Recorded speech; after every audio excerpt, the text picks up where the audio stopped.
Hello, देखिए ये SSC JE में आया हुआ क्वेश्चन है। Watt meter, dynamic watt meter पे आया हुआ है, डायनामोमीटर टाइप वाट मीटर पे। अब देखो इसमें क्वेश्चन, आप इसको एक बार रीड कर लेना स्क्रीन को पॉज करके। अब देखो मैं आपको यहाँ से बता देता हूँ।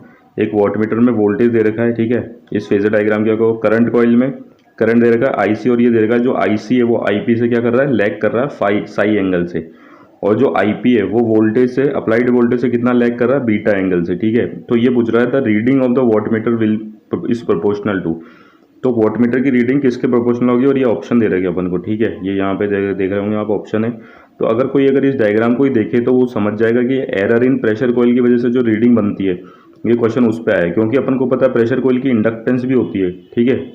तो जो प्रेशर कॉइल का जो करंट होता है आईपी, वो हमेशा क्या करता है, लैग करता है अप्लाइड वोल्टेज से, ठीक है। इंडक्टिव लोड हो जाता है वोल्टेज, तो करंट क्या करता है, लैग करता है और वोल्टेज लीड करता है। तो जो प्रेशर कॉइल की इंडक्टेंस है उससे जो होगा प्रेशर कॉइल का करंट, वो क्या करेगा, बीटा एंगल लैग करेगा, ठीक है, अप्लाइड वोल्टेज से। और इन्होंने एक एडिशनल इन्फॉर्मेशन दे रखी है कि करंट कॉइल का करंट है वो भी क्या कर रहा है, लैग कर रहा है साई एंगल से, प्रेशर कॉइल के करंट से, ठीक है। अभी अपन आगे देखते हैं इसको। देखो अभी मैंने देखो इसका टॉपिक का नाम ही लिख दिया, error in wattmeter due to pressure coil inductance, ठीक है।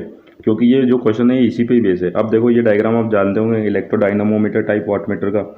अप्लाइड वोल्टेज होता है, करंट कॉइल लगी हुई होती है, इसलिए एक प्रेशर कॉइल लगी हुई होती है पैरेलल, उसमें अक्रॉस द वोल्टेज, ठीक है।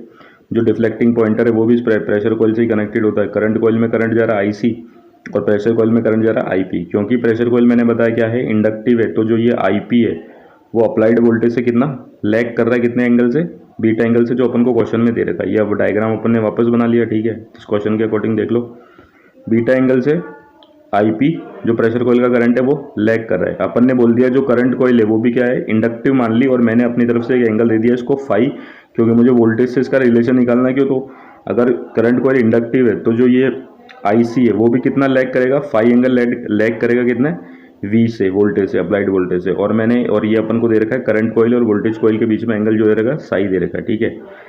अब देखो reading of the wattmeter is directly proportional to deflecting torque. अपन को पता है वॉटमीटर उतना रीड करता है जितना प्रोपोर्शनल उसके रीड करता है जितनी उसकी डिफ्लेक्टिंग टॉर्क हो। ये आपको पता है, जो जो डिफ्लेक्शन होता है पॉइंटर का, वो कहाँ, पॉइंटर कहाँ कनेक्ट होता है, इस पर प्रेशर कॉइल पे, ठीक है। और जितना पॉइंटर डिफ्लेक्ट करेगा उतनी अपन को रीडिंग वो स्केल पे दिखा देगा। तो अपन यहाँ से ये बात बहुत ही कॉमन है, अपन को पता ही है, reading of wattmeter is directly proportional to deflecting torque. और डिफ्लेक्टिंग टॉर्क का जो रिलेशन है वो भी बहुत कॉमन है, ठीक है। वो कितना होता है, I1 I2 into D M by D T, current coil, current in pressure coil into change in mutual induction per unit deflection, ठीक है। ये फॉर्मेट भी आपको याद होना चाहिए डिफ्लेक्टिंग टॉर्क निकालने के लिए, ठीक है।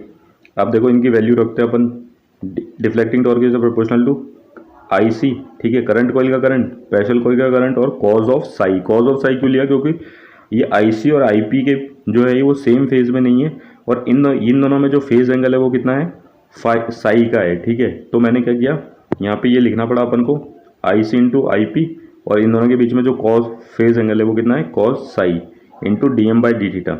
अब देखो ये आई पी का जो एक्सप्रेशन है वो अपन चेंज करेंगे। अपन को पता है, ये देखो यहाँ देखो, I P equals to voltage कितना होता है, करंट इक्वल्स टू कितना होता है, वोल्टेज अपॉन रेजिस्टेंस। यहाँ पे रेजिस्टेंस तो है नहीं, इंपीडेंस है, तो वोल्टेज अपॉन इंपीडेंस। अब देखो ये प्रेशर कॉइल है, वोल्टेज के अक्रॉस लग गई थी, तो पूरा वोल्टेज इसके अक्रॉस आया। अगर इसमें से करंट आईपी फ्लो कर रहा है तो आईपी का एक्सप्रेशन क्या लिखेंगे, वी अपॉन जेड पी। तो मैंने क्या किया, आईपी को रिप्लेस कर दिया किससे, वी अपॉन जेड पी, बाकी सारी चीज़ें ऐसी की ऐसी लिखी हुई। अब देखो ये जेड पी को भी अपन यहाँ से हटाएंगे और यहीं से अपना आंसर निकलेगा, ठीक है। तो देखो ये एक्सप्रेशन मैंने वापस ऐसा कैसा ही कॉपी किया। अब देखो जेड पी, अब अपन इम्पीडेंस ट्राइंगल बनाएंगे। देखो रेजिस्टेंस तो आपको पता होगा, रेजिस्टेंस हॉरिजॉन्टल लाइन पे बनता है। अब अपन को पता है जो रिएक्टेंस है वो क्या कर रही है, फ्रीक्वेंसी पे डिपेंड कर रही है। और क्योंकि अपन को पता है यहाँ पे जो जो वो है इंडक्टिव लोड है, ठीक है। तो जो ये जेड पी है और ये आर पी है, ये दोनों सेम फेस में तो होंगे नहीं। इन दोनों में फेस एंगल इसने अपन को वोल्टेज के जरिए बता रखा है कितना है, बीटा है, ठीक है। तो अपन ने ये इम्पीडेंस ट्रायंगल बना के रख लिया। अब अपन को रिलेशन किसकी टर्म्स में चाहिए, जेड पी और आर पी की। अपन ये रिएक्टेंस वाला काम में नहीं लेंगे। तो अपन ने लिखा कॉस बीटा इक्वल्स टू कितना हो गया, R P upon Z P, base upon hypotenuse, ठीक है। बेस कितना है अपना आर पी और हाइपोटेन्यूज कितनी है, जेड पी। तो कॉस बीटा कितना हो गया अपना, R P upon Z P. तो जेड पी इधर जाएगा, ठीक है। जेड पी का जो रिलेशन चाहिए तो इक्वल्स हो जाएगा R P upon cos beta. अब जेड पी की वैल्यू अपन ने यहाँ रख दी, ठीक है। जेड पी की वैल्यू रख R P upon cos theta.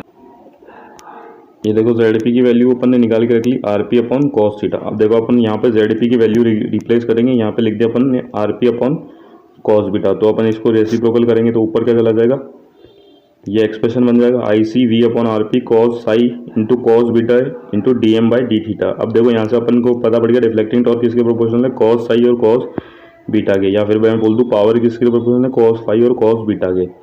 ठीक है, तो देख लो ये यही यहाँ ऑप्शन में इसका आंसर है क्या, ये कॉस बीटा और कॉस फाई। तो ये SSC JEE 2014 में पूछा गया क्वेश्चन है। Thank you.